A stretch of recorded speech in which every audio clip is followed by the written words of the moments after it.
കമ്മ്യൂണിക്കേഷനിൽ ഉപയോഗിക്കുന്ന ഏറ്റവും powerful technique ഏതാണെന്നറിയോ? അതാണ് പവർ പോസ്.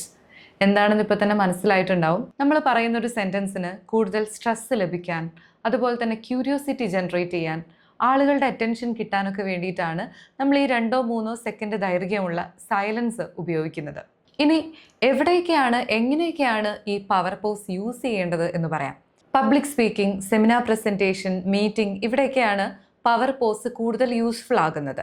ഓഡിയൻസ് നമ്മൾ പറയുന്നത് ശ്രദ്ധിക്കുന്നുണ്ടോ എന്നറിയാൻ ഈ ഒരൊറ്റ ടെക്നിക്ക് ഉപയോഗിച്ചാൽ മതി. നമ്മളിങ്ങനെ ഇടതടവില്ലാതെ സംസാരിച്ചുകൊണ്ടിരിക്കുമ്പോൾ ഇടയ്ക്കൊരു സൈലൻസ്, അതായത് ഇടയ്ക്കൊരു പോസ് കൊടുക്കുക. മറ്റെവിടെയെങ്കിലും ശ്രദ്ധിച്ചുകൊണ്ടിരിക്കുന്ന ആളുകളാണെങ്കിൽ പെട്ടെന്ന് നിങ്ങളെ നോക്കും, ഇതെന്താ ഇപ്പം നിർത്തിയത് എന്ന മട്ടിൽ.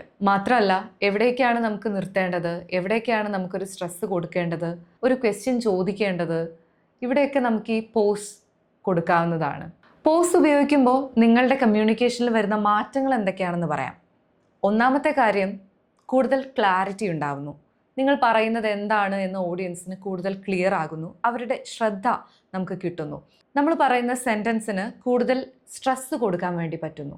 മാത്രമല്ല, ഇതിൻ്റെയൊക്കെ റിസൾട്ടായിട്ട് വരുന്നത് നമ്മുടെ കമ്മ്യൂണിക്കേഷനിൽ കുറച്ചുകൂടി ആധികാരികത, കുറച്ചുകൂടി കോൺഫിഡൻസ് ബിൽഡ് ചെയ്യാനും പറ്റുന്നുണ്ട്.